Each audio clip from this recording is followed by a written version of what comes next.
Let me ask it this way. Yesterday, during the period of time after you'd been arrested by the district or pursuant to a warrant from the district attorney's office, you were actually being held back in a holding area. Is that correct? Yes. Okay. You recall that I came back there with Mr. Steele, gentleman back there with the grayish white hair, Mr. Matthews, this gentleman right here with the very gray hair, right, and Miss Westmoreland. Yeah. I'll sustain that objection.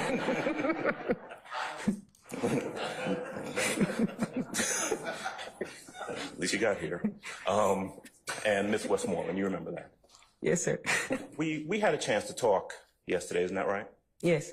And when we were back there, we talked about the communications that you'd had with the district attorney's office, right? Yes.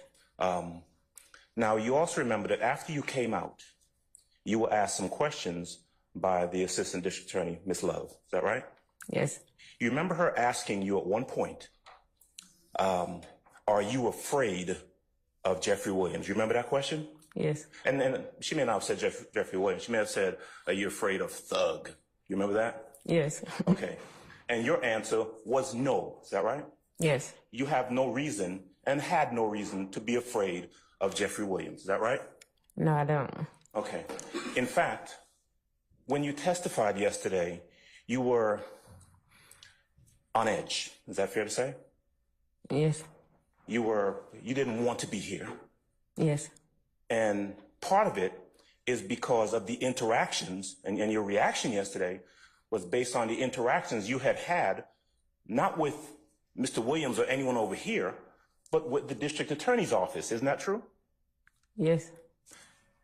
You told us when you were back there that they had been, quote, harassing you for a number of months. Is that true? Yes.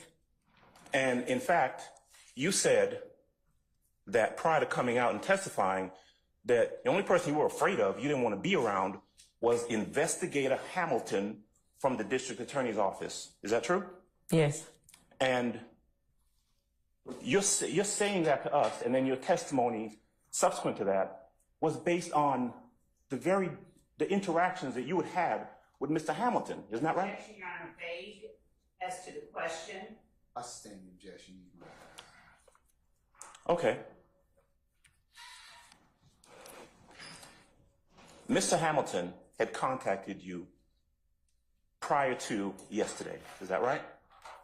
Yes. He would call you from time to time. True? Objection, vague. What's vague? What is? Can I have some? I'll hold the objection. Yes. Let me just answer the questions, okay?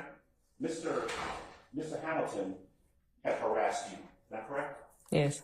In fact, you told us when you were back there that you didn't want to come out and see him because he had sexually harassed you. True? Yes. You felt like, and you told us, that you were really concerned about coming out here. I'm going to object Basis. as to relevance. I'm gonna hold the objection. You told us that the times when he would contact you, it seemed like he was trying to date you. Yes.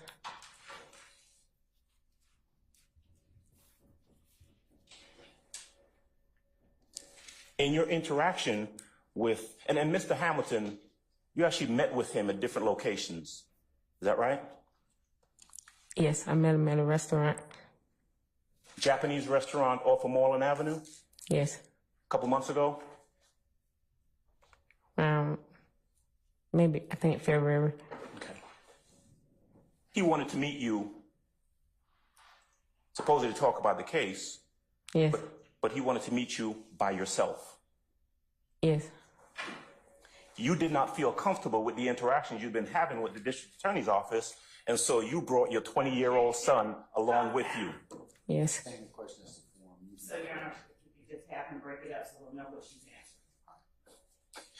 All right, I I'll break it up. You didn't feel comfortable going to meet him by yourself. Nope. Because you didn't feel comfortable going to meet him by yourself, you brought your 20-year-old son with you. Yes.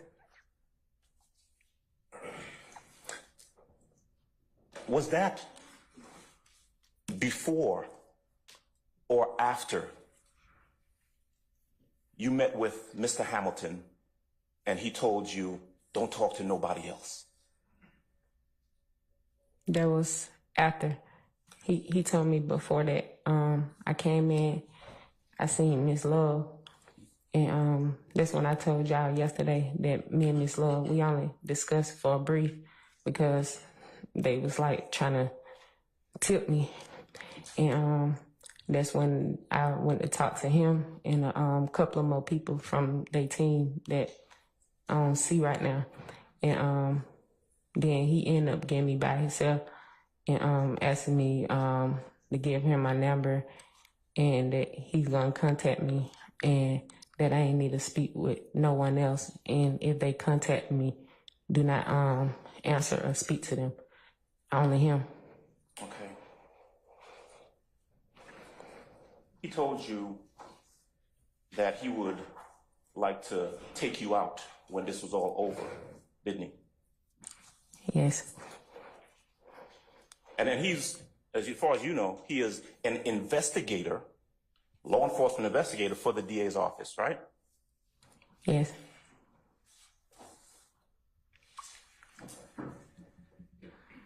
You didn't have a problem discussing with the district attorney's office this supposed incident from back in 2013, right? No, I never had a problem. Right. And in fact, when going back to you being asked yesterday about whether you were scared or anything like that, when you met with the DA's office, you met with them so often that you actually lost your job, didn't you? Yes. They would contact you and say, hey, you got to come talk to us. And because of the number of times that you had to just kind of drop everything, leave your job, and come talk to them, you lost your job, didn't you? Hold on. Yes. I sustain the objection, Mr. Form. You can rephrase, Mr. Adams. You lost your job because of having to go meet with them, right? Yes, but they wasn't meeting with me every time they tell me to, though. Subsequent to or after you lost your job, Yes. Mr. Hamilton, the investigator,